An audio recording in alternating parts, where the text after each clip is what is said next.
très heureux de vous retrouver encore ce soir dans le cadre du Centre missionnaire La Terre.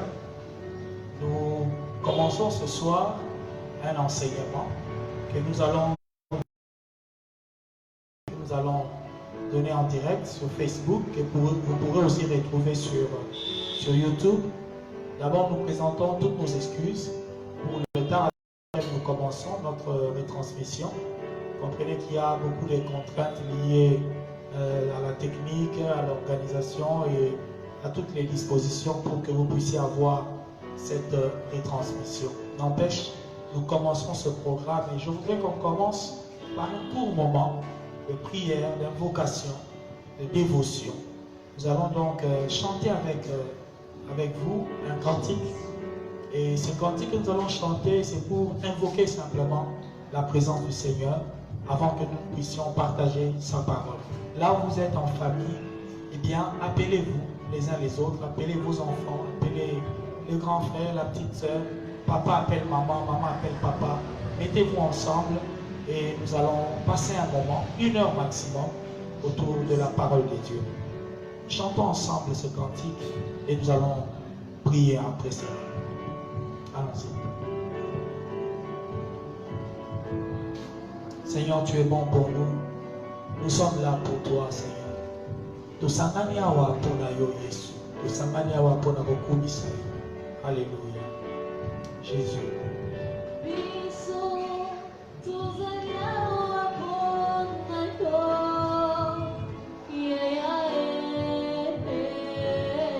Nous sommes là pour toi, Seigneur.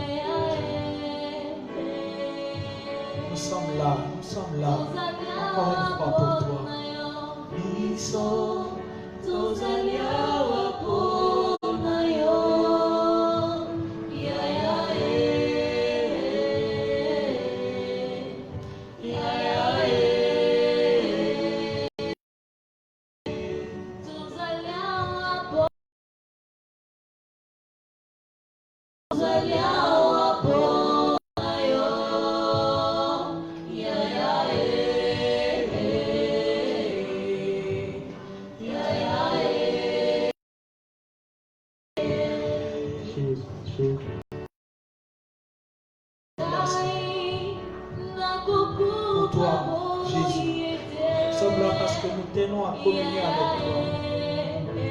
Transmets-nous ta vie au travers de la parole. Que ton esprit nous visite dans nos maisons, dans nos familles.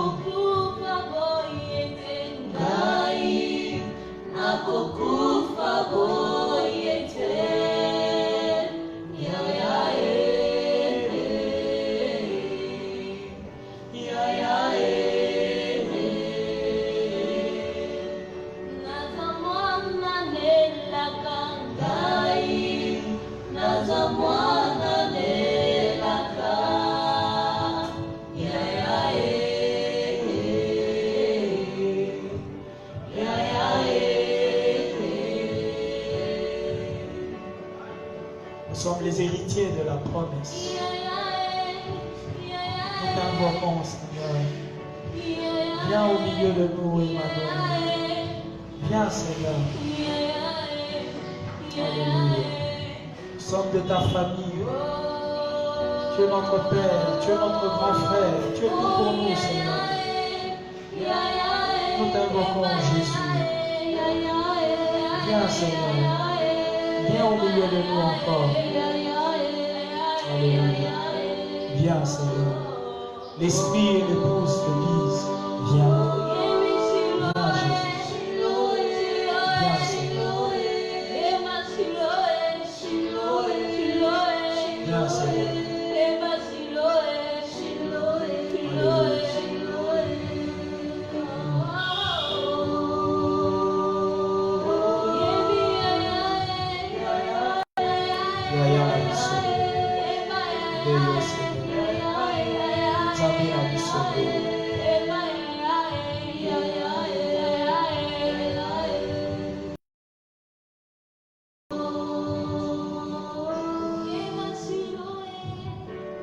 Seigneur,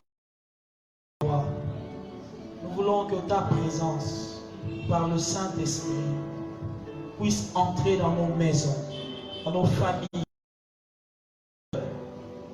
Seigneur, je prie pour toute personne qui est à l'écoute en ce moment et pour tous ceux qui pourront suivre cette vidéo par la suite. Que ton esprit passe au travers de chaque mot qui sera dit en ces moments, afin que nous puissions communier avec toi par la parole, par la vertu du Saint-Esprit.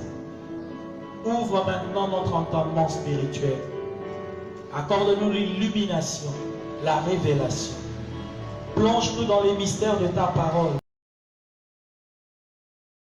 Forme-nous de l'intérieur.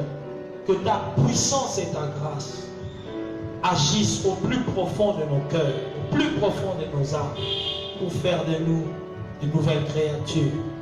Seigneur, permets qu'à l'issue de ce message, que nos vies soient transformées, que nos familles soient transformées. Permets, Seigneur, que toute personne qui nous suivra reçoive de toi une bénédiction particulière. Dans le nom de Jésus-Christ de Nazareth, nous avons ainsi prié. Amen. Dites Amen là où vous êtes et que le Seigneur bénisse votre famille, qu'il vous bénisse, vous tous qui nous suivez au loin, vous tous qui êtes au pays, en RDC, tous ceux qui sont dans l'Afrique, en Europe, en Amérique, partout sur la terre, que le Seigneur Jésus-Christ vous bénisse. Amen. Ce soir, nous sommes là, comme je l'ai dit, pour commencer un enseignement que nous aurons pendant 3 jours. Donc, nous allons passer avec vous au moins 3 sujets intitulés « Le culte en famille ». Le culte en famille. Eh bien, nous savons tous que, compte tenu de ce virus vaincu, déjà, nous le croyons, nous le confessons, il est vaincu au nom de Jésus-Christ. Nous sommes là, dans nos familles, nous ne savons pas nous retrouver dans nos lieux de culte, nous ne savons pas nous retrouver dans nos temples, nous retrouver dans nos cathédrales, dans nos maisons de prière. Nous nous retrouvons le plus en famille, dans le confinement en famille. Et nous voulons profiter de la circonstance pour échanger avec vous autour du culte en famille. Nous parlerons de la famille, nous parlerons du culte et nous parlerons finalement de la manière dont le culte pourrait se tenir en famille. Je vous invite d'abord à prendre vos Bibles avec moi et nous allons lire un texte. C'est dans le livre des Actes des Apôtres, je suis au chapitre 16 et je commence ma lecture au verset 25. Actes 16, 25, je m'en vais lire au nom de Jésus. Vers le milieu de la nuit, Paul et Silas priaient et chantaient les louanges de Dieu. Et les prisonniers les entendaient. Tout à coup, il se fit un grand tremblement de terre, en sorte que les fondements de la prison. Au même instant, toutes les portes s'ouvrirent et les liens de tous les prisonniers furent rompus.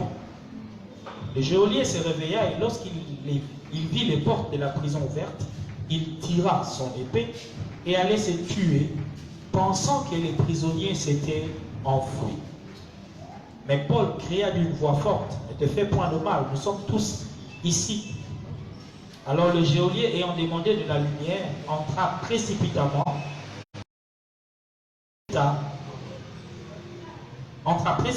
et se jeta tout tremblant aux pieds de Paul et de Silas. Excusez-moi.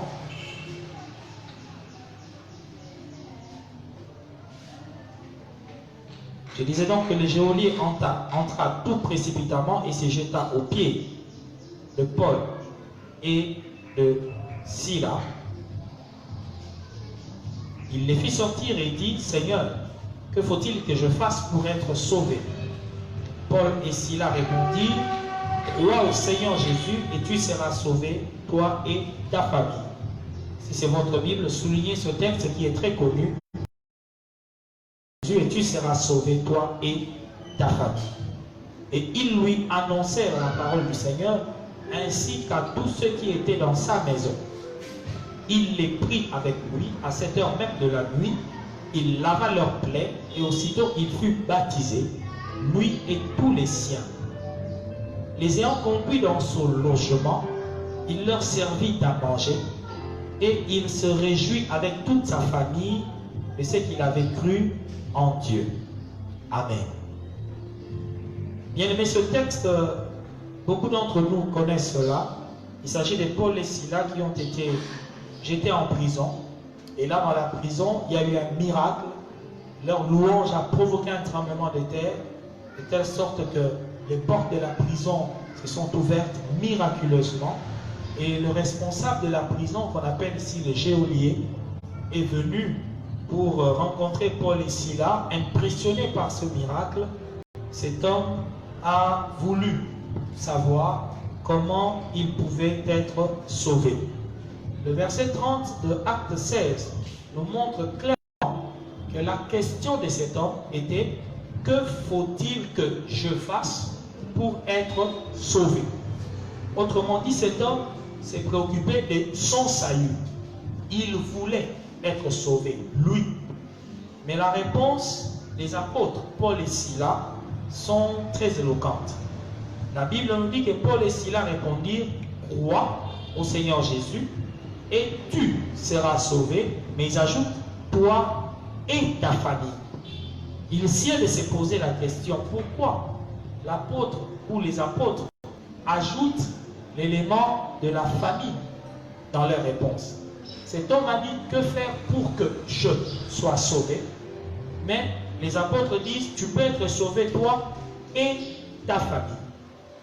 Bien-aimés dans le Seigneur, notre Dieu est un Dieu des familles. Il se préoccupe aussi des familles. Ce soir, je voudrais remettre un peu en place cet aspect, cette notion de la famille par rapport au salut. Bien-aimés, j'ai souvent entendu des gens dire d'une manière un peu désintéressée, d'une manière un peu pas moi, une manière de se dédouaner par rapport au bien-être de leurs membres de famille en disant: bon, le salut est individuel. Un garçon, par exemple, qui essaie de persuader son grand frère d'aller à l'église et que celui-là ne veut pas aller à l'église, ses parents ne veulent pas prier, un membre de sa famille ne s'intéresse pas aux choses de Dieu, eh bien vous entendrez ces chrétiens dire: le salut est individuel, c'est son affaire. Si lui ne veut pas être sauvé, de toute façon le salut est individuel. Eh bien, moi je me suis toujours dit: où est-ce que les gens ont ce texte dans la Bible? Une fois j'ai posé la question à quelqu'un: est-ce que tu peux me montrer dans la Bible un texte qui dit clairement que le salut est individuel? Bien aimé, je suis étudiant de la Bible pendant plusieurs années, j'ai étudié les Écritures, je n'en ai pas trouvé. Au fait, le salut est individuel, c'est un langage qui essaye tout simplement de mettre l'homme dans son sentiment d'égoïsme, de remettre l'homme dans un sentiment de satisfaction personnelle. Donc tant que moi je suis sauvé, c'est bien, je suis tout à fait satisfait. Or vous savez, ces sentiments-là, il y a un homme qui l'a connu tout au début de la Bible, c'est Caïn. Quand Dieu lui pose la question: où est ton frère? Il a dit: suis-je le gardien de mon frère? Est-ce que c'est mon devoir de veiller sur le bien-être de mon frère? Suis-je le gardien de mon frère? Suis-je le pasteur de mon frère? Au fait, très souvent, nous nous dédouanons comme ça pour dire: bon, moi, l'essentiel, je suis sauvé, moi. L'essentiel, moi, je connais Jésus. L'essentiel, moi, je vais à l'église. Bon, si les autres membres de ma famille ne s'intéressent pas aux choses de Dieu, c'est leur affaire. Mais je voudrais ce soir te dire, mon bien-aimé, le salut de ta famille est de ta responsabilité. Dieu ne s'occupe pas simplement de ton salut personnel. Ce n'est pas seulement ton salut qui intéresse Dieu. Le salut de ta famille aussi intéresse Dieu. Lorsque les apôtres disent: crois au Seigneur Jésus, tu seras sauvé, toi et ta famille, cela ne veut pas dire que lorsque toi tu crois, ta famille est automatiquement sauvée. Non. La Bible veut dire par là que comme toi tu as cru, ou par le fait que toi tu as cru, il est possible que ta famille aussi croie et soit sauvée. Autrement dit, la Bible nous responsabilise. Si toi tu es sauvé, tu as donc le devoir tu as la responsabilité de tout faire pour que ta famille aussi soit sauvée. Et ce n'est pas un concept nouveau. C'est un concept qui date de l'Ancienne Alliance. Depuis l'Ancien Testament. Si vous lisez la parole de Dieu, vous verrez qu'un homme comme Josué, il a dit, moi et ma maison, nous servirons l'Éternel. Et ça, c'est un père, un responsable de famille, qui déclare, moi et ma maison, nous servirons l'Éternel. Josué pouvait s'arrêter à dire, moi je servirai l'Éternel. Mais il implique sa famille, il implique toute sa maisonnée, tous ceux qui habitent dans sa maison, ou tous ceux qui sont de sa maison, de sa famille, il les implique tous à son service envers Dieu. Servir Dieu veut dire simplement l'adorer ou encore lui rendre culte. Josué pouvait dire, moi et ma maison, nous rendrons culte à l'Éternel. Et ce concept-là devrait nous préoccuper tous et chacun. Crois au Seigneur Jésus, tu seras sauvé, toi et ta famille. Bien-aimé, je suis persuadé dans mon cœur, a peut-être permis que nous soyons pendant un temps confinés un peu dans nos familles, dans nos maisons, pour que nous puissions voir comment apporter aussi le salut dans nos maisons, le salut dans nos familles. Souvenez-vous, la Bible dit que ce qui se passa du temps de Noé va aussi se passer au retour du Fils de l'homme, c'est-à-dire en notre temps, au temps de la fin. Alors, qu'est-ce qui s'est passé au temps de Noé? Ce n'est pas seulement que les hommes étaient devenus mauvais, comme maintenant, bien sûr, mais il y a un élément clé que nous pouvons ressortir de l'histoire de Noé. C'est que Noé a été sauvé, lui et sa famille. Remarquez bien cela et prêtez attention à cela. Lorsque Dieu a détruit le monde pour la première fois, Dieu a sauvé une famille. Il n'a pas sauvé un homme venant de différents horizons. Non. Il n'a pas pris des gens qui venaient de différents horizons. Pas du tout. Il a pris un homme et sa femme, leurs 3 fils et les épouses de leurs fils. Au total, 8 personnes. De la même famille. C'est une façon de nous dire que Dieu se préoccupe du salut des familles. Et je suis sûr et certain que maintenant que nous sommes au temps de la fin, maintenant que Dieu se prépare encore à détruire le monde dans lequel nous vivons, par le feu cette fois-ci, Dieu a besoin encore de Noé, qui peuvent être sauvés eux et leur famille. Dieu a besoin de personnes qui peuvent se préoccuper du salut de leurs membres de famille. Papa, toi qui m'écoutes ce soir, si aujourd'hui le Seigneur Jésus devrait revenir, es-tu sûr que ta femme pourrait partir avec toi dans l'enlèvement?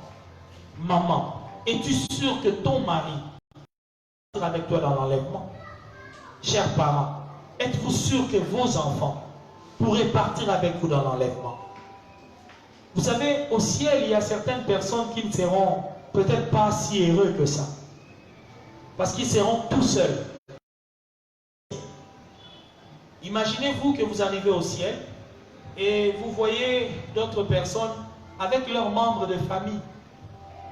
Mais toi, tu te retrouves là au ciel seul. Ton père n'est pas là, ta mère n'est pas là, tes frères et sœurs ne sont pas là, mais toi tu es au ciel. Je ne pense pas que tu seras totalement satisfait. Je ne pense pas. Voilà pourquoi je nous invite par cet enseignement à commencer à penser au salut de nos familles.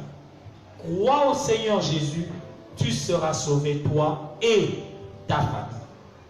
Bien-aimé dans le Seigneur, Dieu est un Dieu des familles. Vous remarquerez qu'au commencement, lorsque Dieu a créé Adam, Adam était tout seul. Dieu a créé tout ce qu'il y avait sur la terre et il disait, c'était bon, c'était bon, c'était bon. Mais finalement, Dieu a vu qu'il n'était pas bon que l'homme soit seul. La solitude, la singularité, le salut individuel. Dieu a dit, ce n'était pas bon que l'homme soit seul. Ce n'est pas bon que tu te retrouves seul au ciel. Ça ne sera pas bon non plus. Si ce n'était pas bon ici sur la terre, ça ne sera pas bon aussi au ciel. Dieu dira aussi là au ciel, il n'est pas bon que tu ailles au ciel tout seul. Et lorsque Dieu a dit que ce n'était pas bon que l'homme soit seul, Dieu lui a donné une épouse, une femme. Quand Dieu donne à l'homme une femme, il célèbre en fait le premier mariage. Dieu introduit le concept de la famille, le concept du foyer. Autrement dit, la solution de la solitude d'Adam, c'était de lui donner une famille, de lui donner un foyer. Et Dieu, lorsqu'il donne à Adam une femme, il crée donc la première cellule familiale, un homme et une femme. Adam et Ève, finalement, ont eu des enfants, notamment Abel et Caïn. Et ces enfants-là, avec leurs parents, ont formé la toute première famille de la Bible que nous connaissons. Et vous savez, bien aimé dans le Seigneur, cette première famille de la Bible, il suffit de lire Genèse 3 et Genèse 4. Vous comprendrez que cette première famille a été fragilisée par un crime odieux. Le grand frère Caïn a tué son petit frère Abel. C'est un crime odieux, le tout premier meurtre dans l'histoire de l'humanité. On pourrait se demander, mais qu'est-ce qui s'est passé? Comment le frère, le grand frère peut en arriver à tuer son petit frère? Et lorsque vous lisez l'histoire dans Genèse 4, vous comprendrez que tout est parti d'un problème lié au culte. Caïn a son autel pour rendre culte à Dieu dans son coin. Abel aussi a dressé son autel pour rendre culte à Dieu dans son coin. Et je me demande, pendant que les enfants, chacun faisait son autel pour adorer Dieu dans son coin, où étaient les parents? Où était Adam? Où était maman Ève? Comment les enfants peuvent commencer à avoir leur propre culte dans leur coin et les parents ne sont pas là? Posez-vous la question avec moi. Pourquoi Caïn et Abel, étant frères, ne pouvaient-ils pas avoir un seul autel et offrir tous deux ensemble, rendre un culte à Dieu tous les deux? Cet aspect de singularité, l'individualisme, c'est ça qui a été à la base du premier meurtre. Vous savez, lorsque j'ai étudié ma Bible par rapport à cette histoire, je me suis dit au fait, la responsabilité revenait aux parents, à Adam, à Ève, de mettre leurs enfants ensemble, de leur apprendre comment on pouvait rendre culte à Dieu ensemble. Là, nous ne sommes pas encore dans un contexte où il y a un pasteur, où il y a un temple. Non. Au fait, Adam était à la fois le papa, le pasteur, le prophète, parce que c'est Adam qui avait écouté de Dieu, qui avait même dit à sa femme, Dieu a dit, on peut manger de tous les arbres, sauf celui-là. Donc il était le prophète, le porte-parole de Dieu. C'était lui, le pasteur. Dieu lui a dit, c'est à toi de garder ce jardin, de le cultiver, de le garder. Garder, gardien, berger, responsable. Adam a failli à cette responsabilité, tout comme son épouse. Les enfants ont commencé à se débrouiller par eux-mêmes, chacun dans son coin, pour faire son culte. Et beaucoup de familles ont encore cette image-là. Les parents ne prient pas. Maman ne s'intéresse pas aux choses de Dieu. Papa ne s'intéresse pas aux choses de Dieu. Chaque enfant se prend en charge. Celui-ci prie à gauche, l'autre prie à droite. Quand le soir arrive, celui-là s'agenouille en son temps, en son lieu, pour faire son culte. Et l'autre,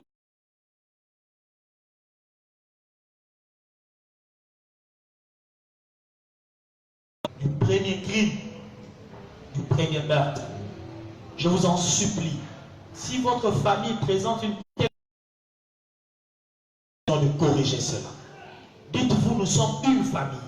S'il faut qu'un culte soit organisé dans notre maison, dans notre famille, eh bien, il faudra que ce culte-là se fasse dans l'unité. Il faudra qu'on offre à Dieu un culte en tant qu'une famille. Seulement Caïn avait consulté son frère pour lui demander, mais pourquoi toi tu fais ceci? Pourquoi tu offres des premiers-nés de ton troupeau?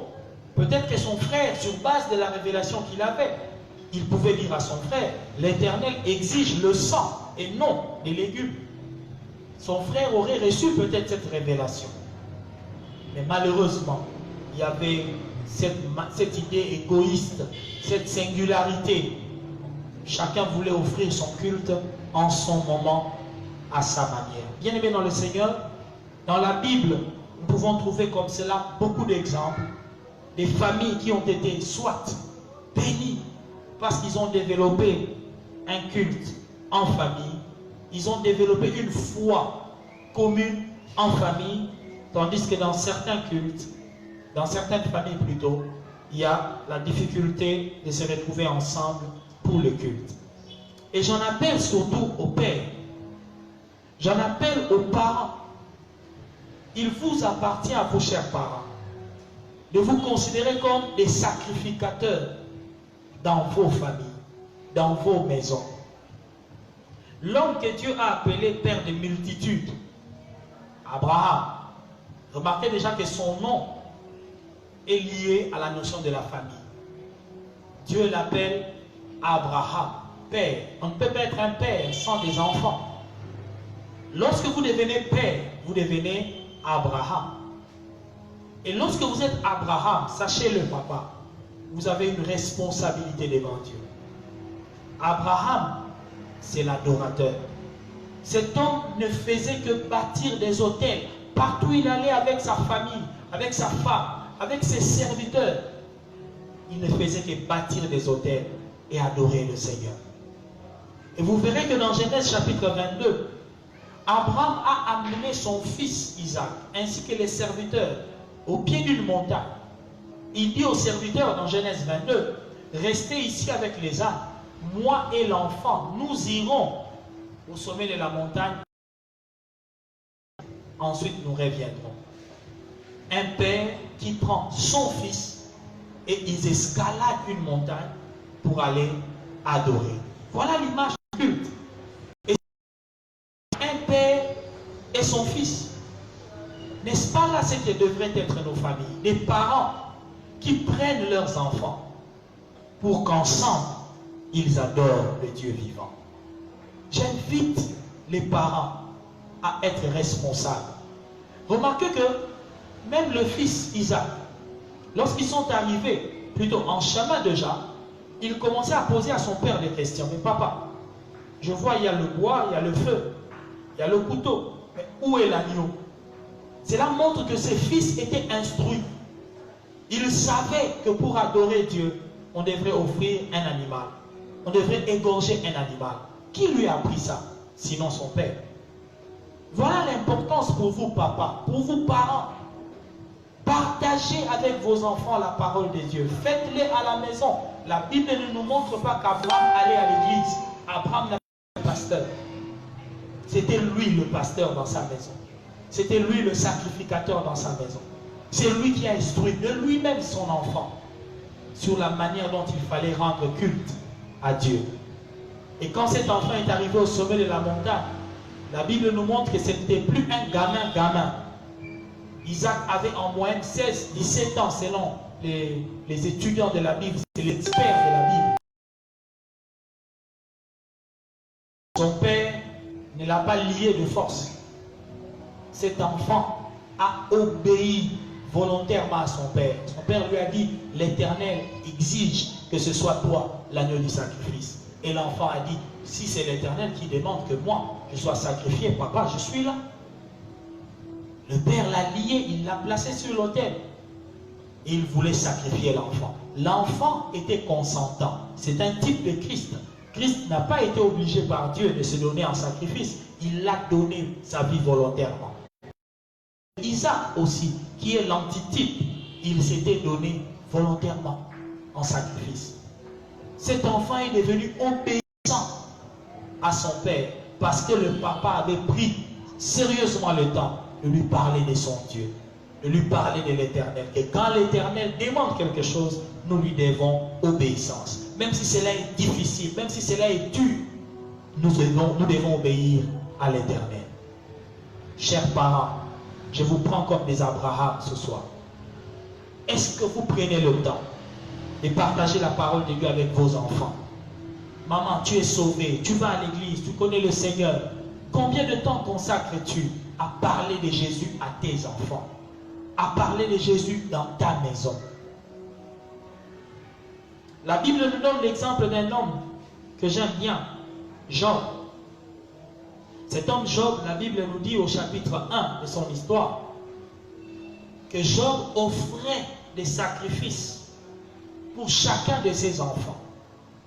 Job se disait, mes enfants, ils sortent de temps en temps pour festoyer avec leurs sœurs, avec leurs amis. Ils font des fêtes à tout moment.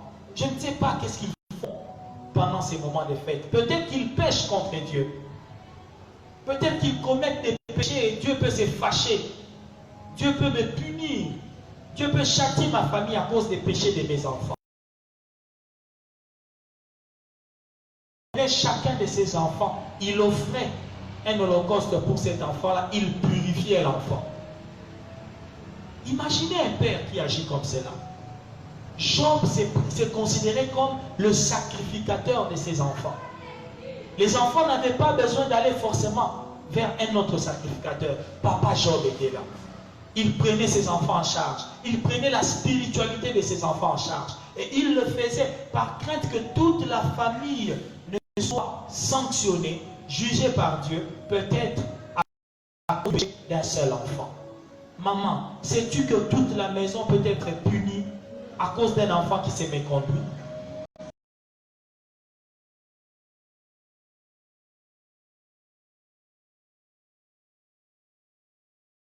Un sacrifice pour les enfants. Autrement dit, organiser des cultes pour le salut des enfants. Organiser des cultes en famille.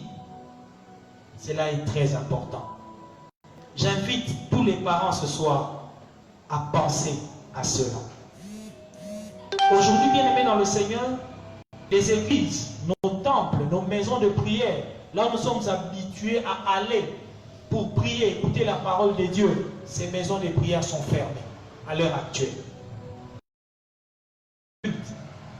Dans nos temples, dans nos églises, comme nous les appelons, nous ne savons plus aller vers le pasteur. Nous ne savons plus bénéficier de la prédication à l'église.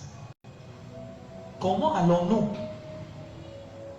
avoir des cultes, sinon en famille? Et je suis convaincu dans mon cœur que Dieu cherche à nous dire quelque chose. Au fait, nous avons tellement donné de l'importance à nos maisons de prière, à nos temples, à nos églises, que nous avons oublié les familles. Quand vous lisez le livre des Actes des Apôtres, au chapitre 2 en l'occurrence, vous verrez que les premiers chrétiens, la Bible dit qu'ils n'allaient pas seulement au temple. La Bible dit qu'ils rompaient aussi le pain dans les maisons. Les premiers chrétiens, ils avaient à la fois le temple, mais ils avaient aussi les maisons comme lieu de culte. Mais nous avons développé la vie chrétienne seulement au temple. Et nous avons oublié les maisons. Nous avons oublié les cultes en famille. Et je crois que le Seigneur, nous devons remettre le culte des maisons en place. Les cultes des familles en place. Et dans la Bible, vous verrez que dans ce livre des Actes des Apôtres, lorsque ces chrétiens se réunissaient dans les maisons, on dit qu'ils rompaient le pain. Autrement dit, ils faisaient la Sainte Seine dans les maisons. Je suis pasteur.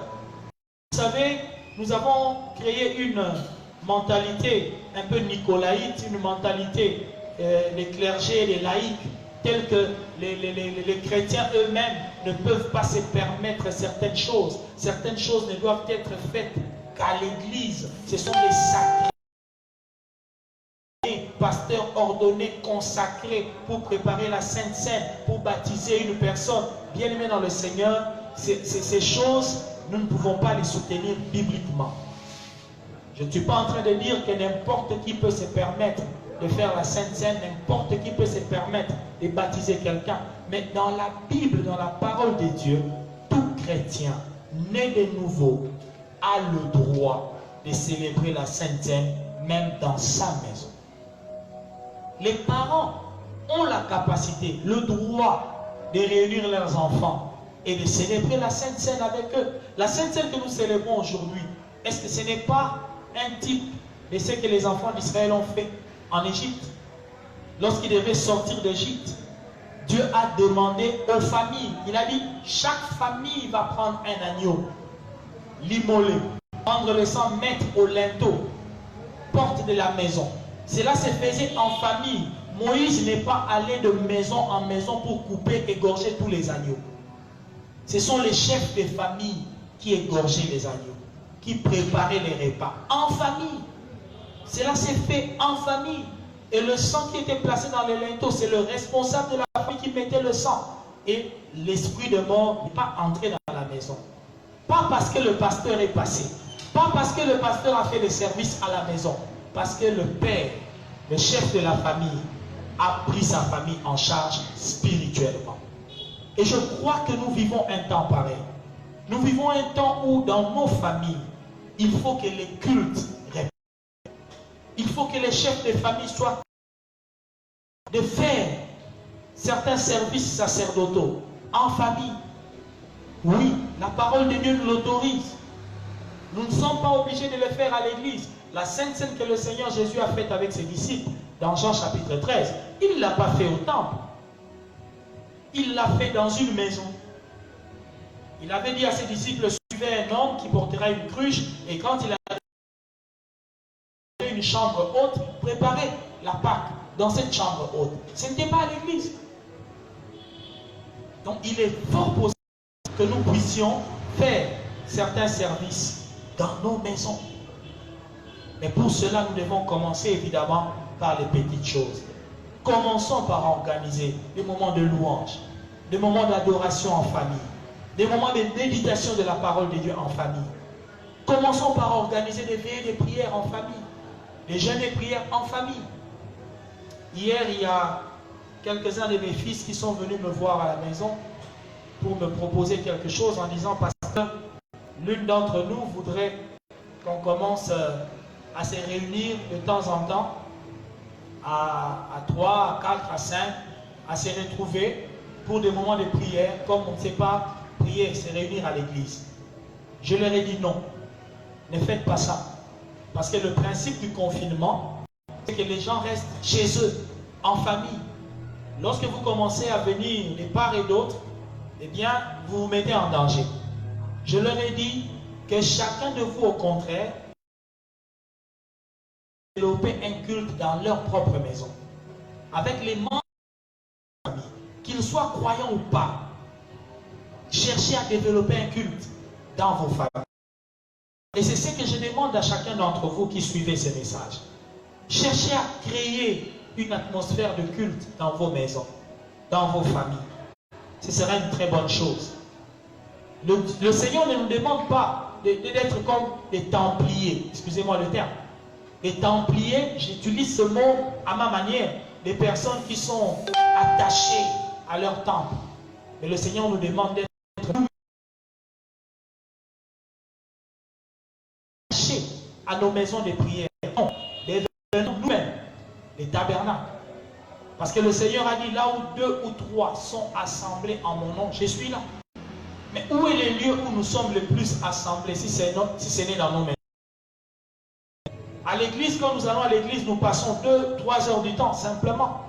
Mais le reste du temps, nous passons cela. Enfin, dans nos maisons. Si donc il y a un lieu où le c'est dans nos maisons, dans nos familles. Enlevons ce concept, je dirais un peu charnel, de nous attacher à des temples bâtis par des mains d'hommes, tandis que la Bible dit Dieu n'habite pas dans des maisons faites de mains d'hommes. Arrêtons de croire que c'est en allant simplement à l'église que l'on peut écouter la parole de Dieu, que l'on peut réellement rencontrer Dieu. Arrêtons de croire que la prière d'un homme de Dieu a plus de valeur devant Dieu que la prière de votre maman. Quand la Bible dit voici les miracles qui accompagneront ceux qui auront cru, la Bible n'a pas dit voici les miracles qui accompagneront les pasteurs. Ceux qui auront cru, vous êtes croyants? Votre fils est malade? Maman, imposez la main à votre enfant. Priez pour votre enfant. Vous êtes croyants. C'est possible que ces miracles se fassent dans nos maisons. Nous avons rendu les pasteurs, les prédicateurs tellement indispensables qu'ils sont devenus comme des nouveaux médiateurs. Excusez-moi de vous le dire, mais la plupart d'entre nous qui sommes un peu classés parmi les églises évangéliques ou les croyants évangéliques, nous nous opposons à toute médiation. Nous considérons Jésus comme le seul médiateur. Il n'y a qu'un seul médiateur entre Dieu et les hommes, Jésus-Christ homme. Mais je vous assure, beaucoup de croyants au jour d'aujourd'hui, ils ont placé leurs pasteurs comme des nouveaux médiateurs, ils ont placé leurs églises comme des nouveaux médiateurs. Quand il n'est pas devant son pasteur, il a l'impression que Dieu ne l'écoutera pas. Quand il n'est pas à l'église, il a l'impression que sa communion avec Dieu ne sera pas parfaite. Et c'est une erreur.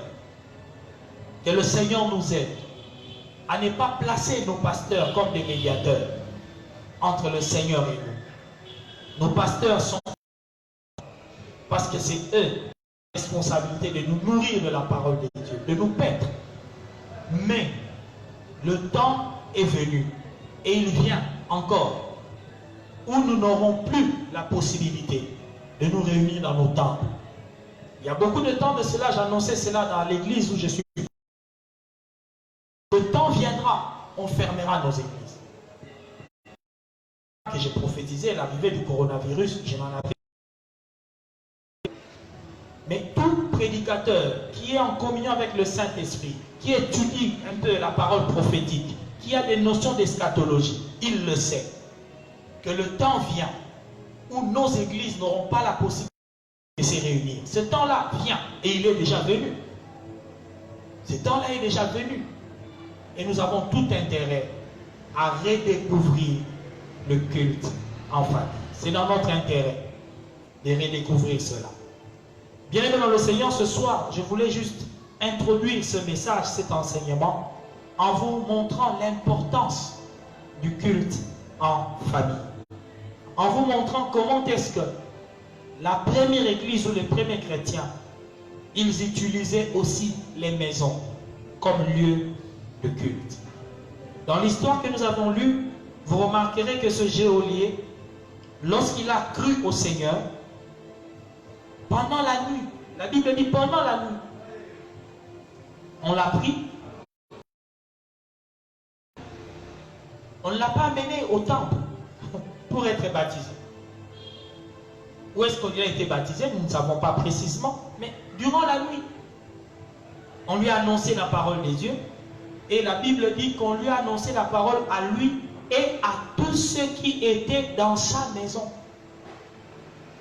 Je suppose que cet homme a tous les membres de sa famille. Venez, je ne veux pas être sauvé seul. On m'a dit si je crois, je serai sauvé moi et ma famille. Alors, il a invité tous ceux qui étaient dans sa maison. Venez écouter la prédication de la parole. Et c'est ce que nous devrions faire. Souvent, nous nous appelons tous autour de la télé pour regarder une série télévisée, pour regarder un match télévisé. Est-ce que nous ne pouvons pas aussi nous inviter les uns les autres pour dire, venez, venez, la prédication commence sur Internet. Venez, la prédication passe à la télé. Que toute une famille se place devant la télévision. Papa place un CD de prédication. Maman place un disque pour la prédication. Un flash où il y a une bonne prédication. Et tout le monde est attentif pour écouter la parole de Dieu. Ne pouvons-nous pas avoir des moments pareils? Cet homme a invité tout le monde de sa maison pour qu'ils écoutent la parole de Dieu. Et la Bible nous dit qu'après que tous aient écouté, il s'est réjoui avec toute sa famille de ce qu'il avait cru en Dieu. Une famille entière qui croit en Dieu. Pourquoi? Parce que le premier qui a cru a impliqué le reste de la famille. Il a fait en sorte que le reste de la famille, tous ceux qui étaient dans la maison, étaient en contact avec la parole de Dieu et ils se sont tous réjouis ensemble. En d'autres termes, ils ont tous adoré Dieu. Ils ont tous loué Dieu parce qu'ils ont cru en Dieu. Je prie au Seigneur que cela soit le de la famille. Que le Seigneur t'aide, toi aussi, qui as cru en Jésus, de produire un impact dans ta famille. Que le salut de Dieu entre dans ta famille. Dieu se préoccupe du salut de ta famille. Ne dis pas le salut est individuel. Non, tu as cru, tu peux être sauvé toi et ta famille. C'est cela l'objectif de Dieu. Et tu es capable de provoquer comme cela des moments de culte, des petits rassemblements en famille, des moments de partage en famille. Dieu voulant, c'est ce dont nous parlerons demain. Nous serons pratiques. Nous allons nous montrer comment vous pouvez organiser des petits rassemblements en famille, des moments de culte en famille. Et pour ce soir, je vais vous montrer tout simplement que Dieu se préoccupe du salut de nos familles. Et que ce qui s'est passé du temps de Noé, Dieu a sauvé la famille de Noé. Noé, sa femme et leurs enfants et les épouses de leurs enfants. Dieu veut aussi te sauver toi ainsi que ta famille. Courbez la tête avec moi s'il vous plaît et nous allons prier. Que chacun dise à Dieu, Seigneur, aide-moi. Aide-moi à être le vecteur du salut de ma famille. Prie pour que le Seigneur t'aide, toi qui es sauvé, à impacter toute ta famille, tous ceux qui sont dans ta maison, que eux aussi puissent être sauvés à travers toi. Prions le Seigneur. Père, je demande que ton esprit vienne équiper quiconque a entendu ces messages. Donne-nous la sagesse d'en haut. Donne-nous la puissance de l'esprit. Permets-nous, Seigneur, en ce temps de confinement, en ce temps où nous pouvons être réunis en famille, permets, Seigneur, que nous soyons capables de communiquer l'évangile à nos membres de famille. Que les pères se comportent comme Job, comme Abraham, qu'ils soient des sacrificateurs dans leur maison. Que les mères prennent en charge leurs enfants, leur enseignent la parole de Dieu.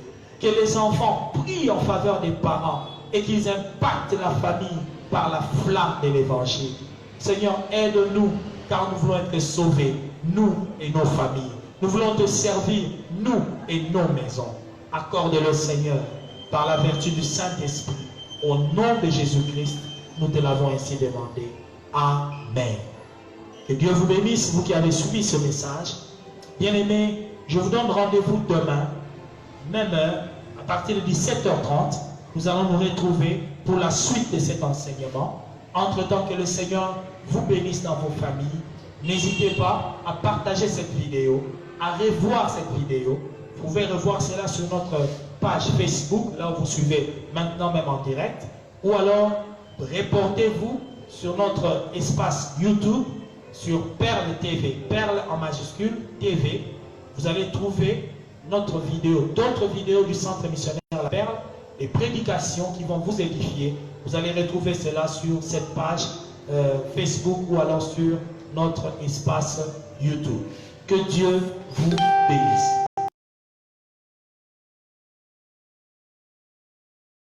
Travail à quelle raison, ou si vous êtes membre du séjour de culte, vous pouvez toujours envoyer votre offrande, votre dîme, vos contributions diverses, selon que le Seigneur vous met à cœur. Nous avons donné un PESA à tous nos membres d'église. Nous allons encore le publier sur cette page. Vous pouvez participer au ministère, au fonctionnement de l'église, parce que l'église continue à fonctionner. Nous avons un, vous le savez, et d'autres obligations liées au fonctionnement de l'église. Alors n'hésitez pas de continuer à soutenir le ministère. Que Dieu vous bénisse dans vos familles. Bonne soirée au nom de Jésus-Christ.